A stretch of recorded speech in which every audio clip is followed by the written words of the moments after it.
Hey everyone, Joseph here. I want to personally invite you to join us this Saturday for our men's spiritual group. If you have been looking for a place to grow, connect, and have some really meaningful conversations, this is it. We dig into scripture, we ask real questions, we learn from each other, and yes, we start with a great breakfast. I'd love to see you there and share the morning with you. And if you have any questions at all, feel free to reach out to me at my email address. Now, let's move on to the teachings for this week.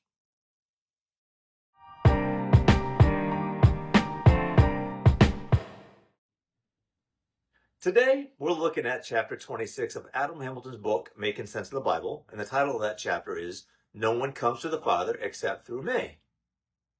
Now, this chapter centers on one of the most quoted verses in the New Testament, John 14:6. In that, Jesus says, I am the way, and the truth, and the life. No one comes to the Father except through me. Now, for many Christians, this verse is foundational.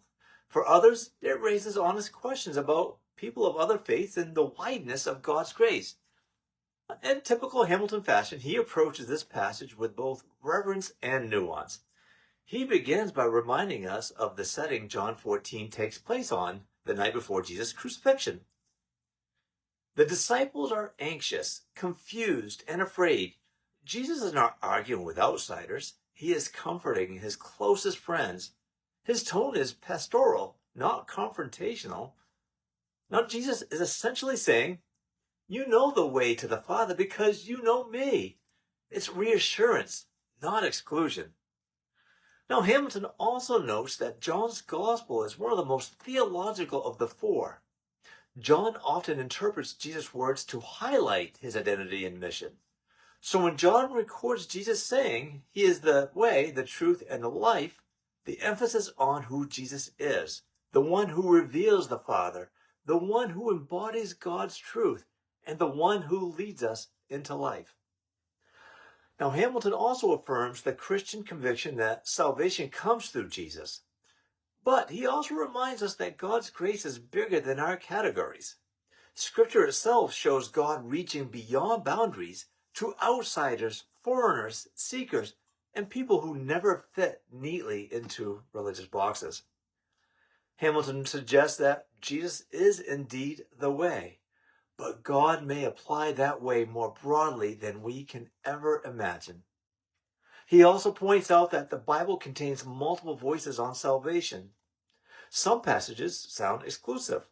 Others sound radically inclusive. Still others express a universal hope that God is drawing all people to himself. The diversity invites humility. So, here are a few questions to reflect on this week as you read the chapter. How have you heard John 14:6 used or interpreted in your life? How does the setting Jesus comforting his disciples shape your understanding of this verse? How do you hold together the conviction that Jesus is the way with the belief that God's grace is expansive? Which passage in the scripture shapes your understanding of who God saves? Now, Hamilton's chapter reminds us that Jesus reveals God's heart, not God's limits, and that's important. John 14:6 is not meant to be a barrier. It's meant to be a promise. If you know Jesus, you know the Father. Grace and peace, my friends.